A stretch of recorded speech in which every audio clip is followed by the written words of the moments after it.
জুয়া একটি আসক্তিতে পরিণত হতে পারে। যারা জুয়াতে যায় তারা শুধু একবারই যায় না, তারা ফিরে যায়, তারা ফিরে যায়, তারা ফিরে যায়, তারা তাদের বাড়ি হারায়, তারা পরিবার হারায় এবং তারা থামতে পারে না। মাদকাসক্তিতে পরিণত হতে পারে। এবং আপনারা অনেকেই ইতিমধ্যে ফেসবুক, ইনস্টাগ্রাম এই সংস্থাগুলির মতো বিশ্বের সোশ্যাল মিডিয়া জায়ান্টদের জানেন। তারা বিশ্বের শীর্ষস্থানীয় ক্যাসিনোতে গিয়েছিলেন যখন তারা প্রথম তাদের আচরণ বিকাশ করছিল, কারণ তাদের অ্যাপ্লিকেশনগুলিতে অ্যালগোরিদম রয়েছে তা নিশ্চিত করার জন্য যে ব্যবহারকারীরা তাদের অ্যাপে রয়েছেন। তাই তারা চায় আপনি টিকটক চালু করুন এবং তারপর বন্ধ করুন। তারা চায় আপনি এটি চালু করুন এবং সোয়াইপ করুন এবং তারপর আবার সোয়াইপ করুন এবং তারপর আবার সোয়াইপ করুন। তাই তাদের আচরণ অধ্যয়ন করতে হয়েছিল, তাই না? সুতরাং তারা আসলে ক্যাসিনো শিল্পে গিয়েছিল এবং তারা সেরা মনোবিজ্ঞানীদের পেয়েছিল, কারণ ক্যাসিনো শিল্প প্রথমে মনোবিজ্ঞানীদের নিয়োগ করেছিল যাতে লোকেরা যখন অর্থ বের করার জন্য সেই স্লট মেশিনে বসে থাকে তখন আমরা কিভাবে তাদের সেখানে রাখব, কিভাবে আমরা তাদের যতদিন সম্ভব সেখানে রাখব যাতে তারা আরও আসক্ত থাকতে পারে। লাস ভেগাসে জুয়া শিল্পে ক্যাসিনোতে আচরণটি ইঞ্জিনিয়ারদের করা। একই লোকেরা, একই ইঞ্জিনিয়ারদের মধ্যে ছিলেন যারা সামাজিক মিডিয়া অ্যাপ্লিকেশনগুলির জন্য আচরণের মডেল তৈরি করেছিলেন। এটি করার জন্যে সিলিকন ভ্যালি তাদের নিয়োগ করেছিল। কেন? কারণ তারা জানে যে আপনি যদি সবচেয়ে বেশি আসক্ত হন তবে তারা আপনার কাছ থেকে সর্বাধিক সুবিধা পেতে পারে। যদি আপনি ভিতরে থাকেন, যদি আপনি ডুবে যান, তাহলে আপনি বেরোতে পারবেন না। এবং আপনি যদি আবার এটি না করেন তাহলে আপনি অনুভব করবেন যে আপনার ভিতরে কিছু অনুপস্থিত রয়েছে। কেউ কেউ অ্যালকোহলে আসক্ত, তারা পান করে, তাদের মনে হয় তারা শেষ হয়ে যাচ্ছে। তারা 1 ঘন্টা 2 ঘন্টা পরে সেইখানে যায়, আমি আবার এটি পেতে পারি, আমাকে আবার করতে হবে, আরেকটা দিন আমায় দাও। তাদের পেটে ব্যথা করছে, তারা এখনো মদ্যপান করছে, তারা ব্যথায় ভুগছে, তারা এখনো মদ্যপান করছে, তারা পারবে না, তারা চেষ্টা করছে, তারা অর্ধেক ঘুমিয়ে আছে, তারা এখনো মদ্যপান করছে, তারা জেগে ওঠে, তাদের অবিলম্বে একটি পানীয় প্রয়োজন। এই ধরনের অন্যান্য আসক্তির ক্ষেত্রেও একই কথা প্রযোজ্য। যে আসক্তি জানুন সেগুলি হলো অনলাইনে থাকা আসক্তি, বিনোদনের আসক্তি। কিছু লোক সিনেমা, নেটফ্লিক্সের প্রতি আসক্ত, জানেন, কিছু লোক খেলাধুলায় আসক্ত। কিন্তু এই আসক্তিগুলি এখন পরবর্তী জিনিস যা সম্পর্কে আল্লাহ কথা বলছেন। যখন সত্য আসে তখন সত্য আসে যা আসলে কোরআন বলছে। আপনাকে বাস্তবতার সঙ্গে মোকাবিলা করতে হবে, আপনার কর্মের জন্য আপনাকে দায়বদ্ধ হতে হবে। আমি কিভাবে আমার দিন কাটাবো তার যত্ন আমাকে নিতে হবে। রাতটা আমি কিভাবে কাটাবো, আমার নিজেরও একটা দায়িত্ব আছে। আল্লাহ তাআলার কাছে আমার দায়িত্ব আছে, পরিবারের প্রতি আমার একটা দায়িত্ব আছে। এই সব জিনিসের দেখাশোনা আমাকে করতেই হবে।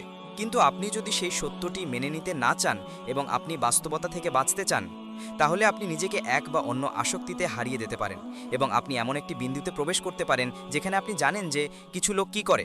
যদি তারা শুনতে পায় যে আপনি ঈদ উপলক্ষে একটি সমাবেশে রয়েছেন, আপনি জানেন অনেক লোকের ঈদ সমাবেশ হয়েছিল, তারা একত্রিত হয়েছিল, পরিবার একত্রিত হয়েছিল, তারা বসেছিল এবং কথা বলছিল, এবং কেউ কেউ আল্লাহর দিন সম্পর্কে কিছু নিয়ে এসেছিল।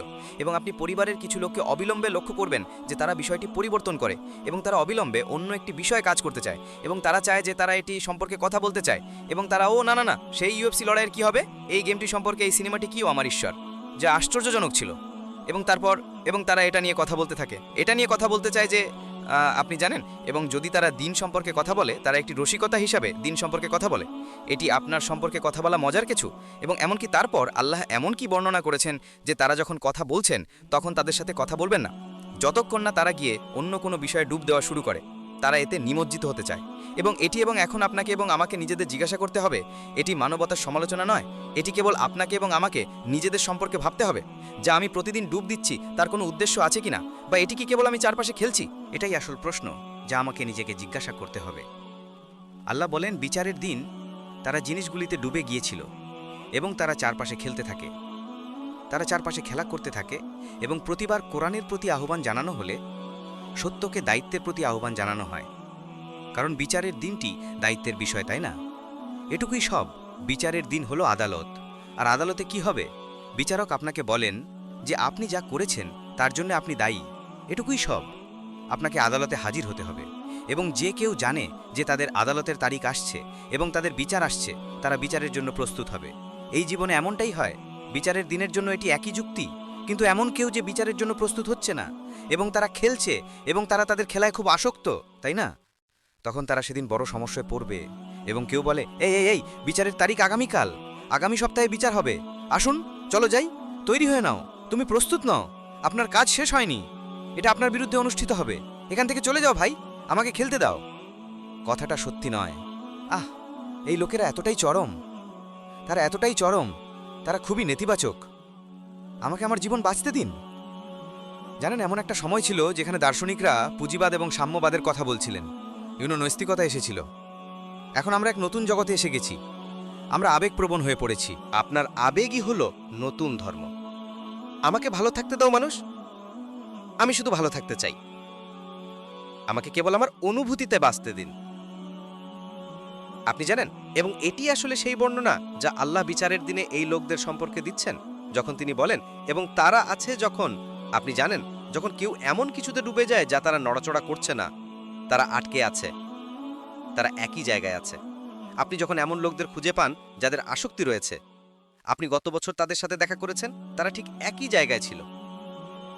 আপনি পরের বছর তাদের সাথে দেখা করুন, তারা ঠিক একই জায়গায় আছে। যেমন পৃথিবী বদলেছে, কিন্তু তারা ঠিক একই জায়গায় আছে। তুমি কি জানো, যখন মানুষ নড়াচড়া করবে না তখন আল্লাহ তাদের নড়াচড়া করাবেন? তাই সে বলে, তুমি জানো তাদের জাহান্নামের আগুনের দিকে ঠেলে দেওয়া হবে, তাদের ধাক্কা দেওয়া হবে, কারণ তারা নিজেরাই নড়াচড়া করছে না, তারা যেতে চায় না। এই সেই আগুন যাকে তুমি মিথ্যা বলছিলে। এটা কি জাদু, নাকি আপনি দেখতে পাচ্ছেন না? আপনি বলছেন আমি আগুন দেখতে পাচ্ছি না, যখন আপনি বলতেন আরে এটা করবেন না। তোমাদের অবশ্যই আল্লাহকে ভয় করা উচিত, আপনার বিচারকে ভয় পাওয়া উচিত। ওহ হ্যাঁ, ওহ আমার আগুনকে ভয় পাওয়া উচিত। আমি ধোঁয়া দেখতে পাচ্ছি না, তাপমাত্রার বৃদ্ধি দেখছি না, আগুন কোথায়? আল্লাহ বলেন, এটা কি কিয়ামতের দিন আসার সময়কার মিথ্যাচার? না তোমরা এখন তা দেখতে পাচ্ছ না? গিয়ে উপভোগ করুন, এর ভিতরে প্রবেশ করুন। আপনি কি এখনই ধৈর্য ধরতে চান, নাকি এখনই ধৈর্য ধরতে চান না? এটা আর কোনো ব্যাপার না। এখন এর কোনো মূল্য নেই, এখন আপনার কোনো মূল্য নেই। এখন আমি এই সমীকরণের অন্যদিকে, উল্টো দিকে এটিকে গুটিয়ে রাখতে চাই, যা আল্লাহ বলেছেন যে এমন লোক হতে চলেছে যারা বিচারের দিনে সমস্যায় পড়বে না। আল্লাহ তাই বলেন, যারা তাওয়ার লোকদের ভান করে তারা জান্নাতে থাকে এবং তারা শান্ত থাকে, এমনটাই বলছেন তিনি। এবং বাকি আয়াতগুলি জান্নার বর্ণনা, যা অন্য সময়ের জন্য হতে পারে।